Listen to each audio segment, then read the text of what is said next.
Namaste everyone, myself Revan. I am the tourist facilitator for the day. I welcome you all to the city of Gwalior, the city of music also. Today in Gwalior Fort, we are at Saaz Bahu temple, also known as Sahasra Bahu temple. Let's get to know more about history, heritage and the architecture of this wonder. Welcome you all.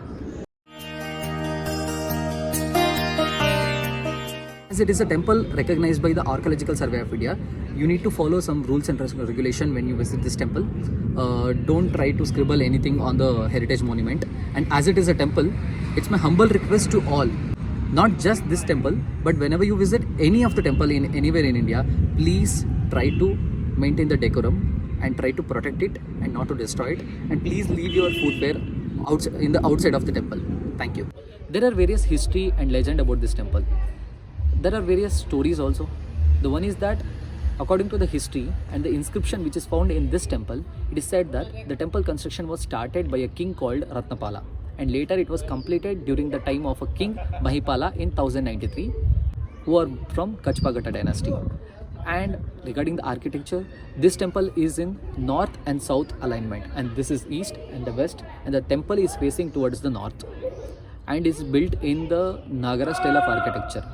According to a story, it said that the bigger temple is dedicated to Saaz or mother-in-law, and the smaller temple dedicated to daughter-in-law, and that's how it shows the relationship and the harmony between the Saaz and Bahu, and that's why it is called as Saaz Bahu temple also. The original name of the temple is Sahasra Bahu temple, and this temple was dedicated to Lord Vishnu. Now we are at the entrance of the bigger Saaz Bahu temple. We can see one of the intricately carved Nagara style of Dwara. The door, topmost part is called Uttaranga. So it's a door frame. Generally, you can see the Trimurtis there. The place between our eyebrows is called as Lalata Bimba. In this Dwara, here this is Lalata Bimba.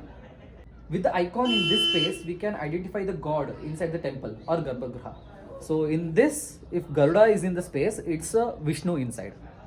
And next part is the shakas. So these shakas are the layers, the bands. So here you can see a different layers here. Starting from here, you can see a different layer till here. Different geometrical band or the floral bands or the simha bands actually. These are the sarpas are represents here. You can see the florals here. This is Vishnu temple. Here we can see the Jaya Vijaya, who are the Dwarapalas of Vishnu. And this part is called as Mandaraka. In our villages, we can see that people wash their feet before entering the house. And this is the house for the god.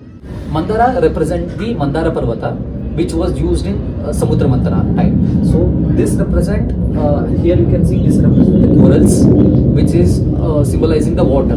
So that means when you're crossing this part, when you're crossing this Vara, you're crossing the water, which is purifying yourself.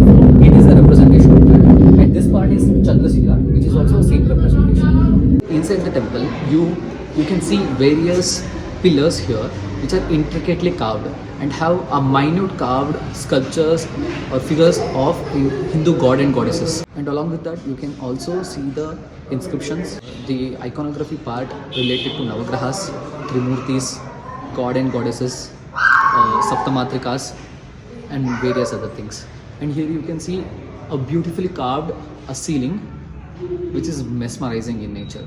And also there are 12 pillars around the Mahamantapa.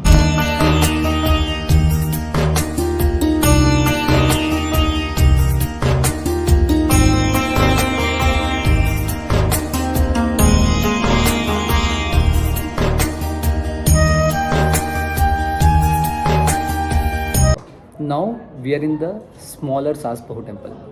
On the right side, towards the east of the bigger Saaz Bahu temple, there's a small temple.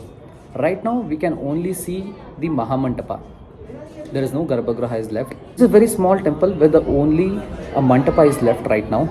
And as you can see, and everything is open here.